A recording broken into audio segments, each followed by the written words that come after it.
And when you start living that 359 spirit and that mentality, instead of just saying no or I can't do that, you say, yes, sure, let's do that. What's that?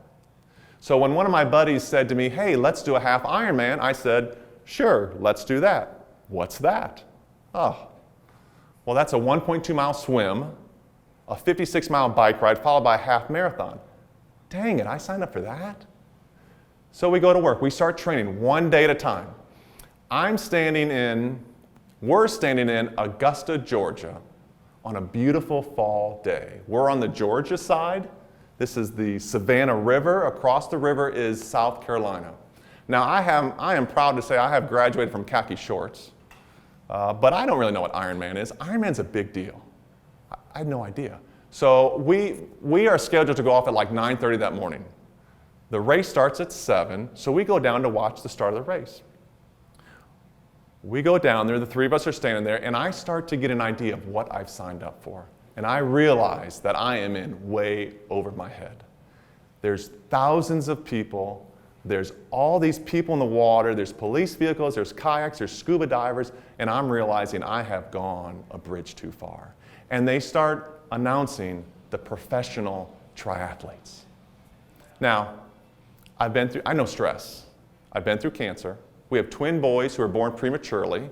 We spent a lot of time in the NICU. We were the 2005 March of Dimes family for our region. I know stress. We remodeled our house and had a puppy at the same time.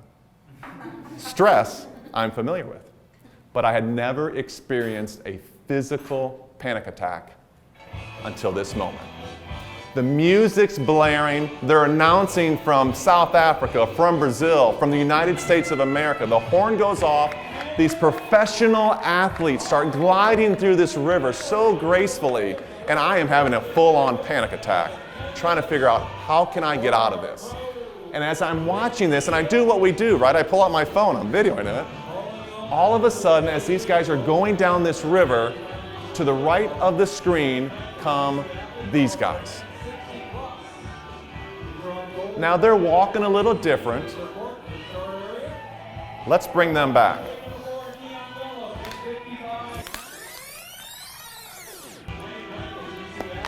It's very subtle, but if you look closely, that's a tether. Those are the blind athletes. They're tethered to their guides, and I'm freaking out. After them came the wheelchair athletes and the amputees, and I'm the guy having the physical panic attack. Thank you, Lord, for a dose of perspective when I needed it most. Thank you, Lord, for allowing me to recognize the perspective when I needed it most. I've come to appreciate and learn that there are always the professional triathletes that I can look at and think all that they have and what I don't have, and what a miserable existence that is. But it doesn't take very long to look around and see these guys and realize how blessed I am.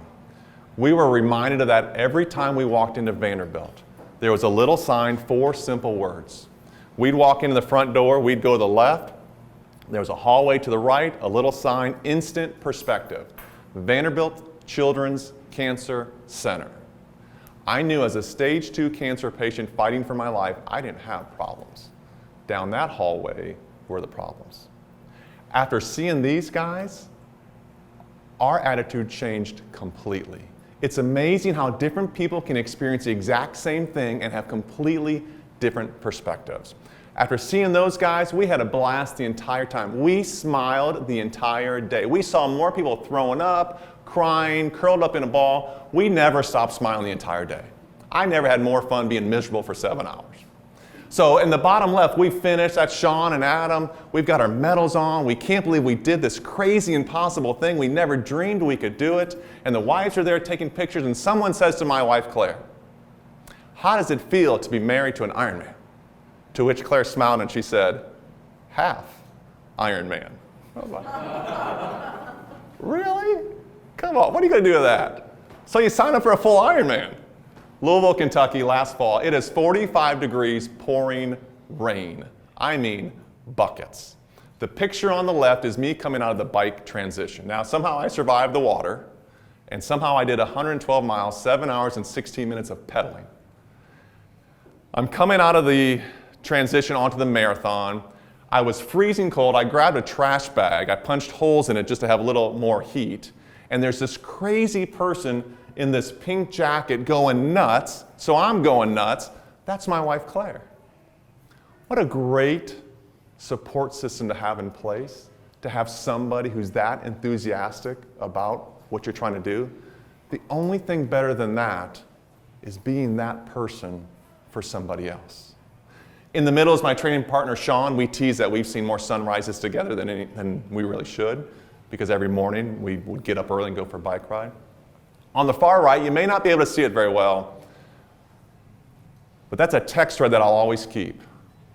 The pool was always the biggest challenge for me. Something mental with the pool. I went one day to Preston to get my 55-minute swim in, and I swam for 6 minutes, and I had a complete mental meltdown. Got out of the water, couldn't do it. I thought, this is dumb. Why am I doing this? I can never do 2.4 miles, let alone 140 miles. This is completely insane.